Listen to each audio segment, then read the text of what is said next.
Hey family, it's your girl T, aka the nappy headed jojoba, here today with just a quick video. It's gonna be quick. It's just a little tip slash hack slash technique for attaching beads to your braids or twists without using rubber bands. A lot of you guys have been saying that you like my little protective style that I've got going right now. Thank you so much for all the kind comments. It's just, you know, your typical donut bun. As many of you guys know, I like to leave my edges out of it in terms of pulling my hair back 95% of the time because I don't really have edges. So the little bit that I do have, I want to preserve. And in leaving them out, I've been trying to come up with ways to keep it cute. Now, I actually used to pretty much always have beads in my hair as a little girl when my mom was doing my hair.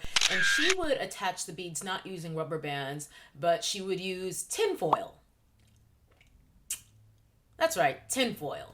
To this day, I still kind of can't believe she would do me like that. But luckily, at one point, we stumbled across these little things that I have in my hair right now, and you will see them more closely in a moment in the demo, that allowed her to secure the beads onto my braids without using rubber bands. Because even when you get the no snag rubber bands, I just don't personally think that that's the gentlest way to secure beads. I really don't want to put rubber bands in my hair at all. Once I was old enough to tell my mom that I didn't want to walk around looking like an insane person with tinfoil in my hair, my mom wound up finding these little things on Jamaica Avenue. I'm from Queens, in case you didn't know. So she just found these little things at a beauty supply store in Queens. I was unable to find them in LA, and I actually have already forgotten what they're called, but they are available on the internet. Thank you, internet. And they allow me to secure my beads onto what I have are flat twists here, not cornrows, because I am cornrow challenged, without using tinfoil and without using rubber bands. So let's get into this demo. First off, you're going to need a beater tool. These generally come in the pack with the beads. Alternatively, you can use a latch hook or even a hairpin, which I prefer because it snags my hair less than the beater. Obviously, you're going to need some beads. These are some pretty wooden ones I have. However, I don't like to use these because, as you can see, the inside, the opening of the bead is very jagged. I even see some splinters in there, and I certainly don't want that on my hair. Instead, I'll be using these plastic beads. Here's a black one in sort of a antique brass looking situation. So this is what I'm going to use. And the piece de resistance is this little gold leaf thingy. This is what I use to attach the beads and make sure they don't go falling off of my braids.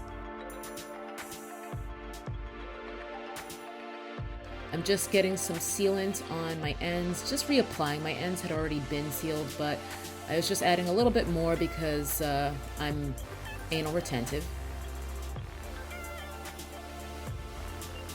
And here I am just showing you guys how you can use a latch hook to attach beads to your hair if you don't have a beater, or if you're like me and you just don't like those cheap plastic beaters that always get caught on my hair. Now that the beads are on, I'm ready for my little gold leaf thingy, and I just need to wrap my ends around it like such as. And just wind and wind. Now in this situation, I'm actually wrapping more hair around this one than I would recommend. This is because my two sides of my hair are uneven. My right side used to be shaved, so that hangs a lot shorter, and this is my left side that I'm showing you, so I need to fake it being shorter than the other. So I've wrapped all the hair on, and now all I have to do is bend the leaf. Booyah. And again, I don't recommend putting this much hair on there, but I'm trying to fake a shorter length. So once that's done, you just slide the beads down and make sure you have beads that are not too large in their opening for the leaf, and they will stay just like this.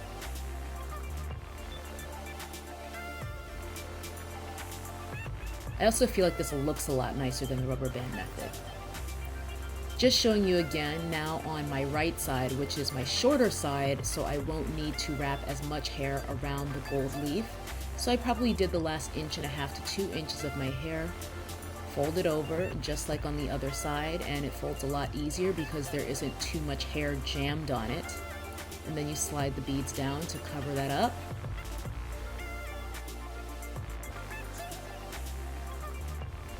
And that's it.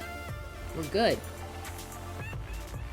Really, really simple. I like that, unlike with the rubber band method, not only am I avoiding that rubber band potentially damaging the very ends of my hair, I'm also keeping the ends of my hair stretched by wrapping them around the little gold leaf thingies. And I actually really like having the beads on the ends of my hair because one, they help to elongate my hair a bit, which helps to keep it more stretched. And two, it is literally protecting my ends, which is great because we're in a protect your ends challenge. You know, my ends are completely concealed inside the beads on the last inch to 2 inches, which is nice. But that's it. Just a quick tip for those of you who were looking for a way to secure beads to braids or twists and didn't want to use rubber bands, because I can't take credit for this tip. This is, again, my mom's idea. She did it on my hair when I was a little girl, and I just couldn't find these little thingies that I needed at any beauty supply stores here in LA, nor could I find other options for attaching beads to braids without using rubber bands, because I did do some Googling and I didn't really find anything, and that is why I wanted to make this video in case someone else maybe was searching for a way and wasn't finding any ideas. For me, what it came down to was going back to an old idea, my mom's idea,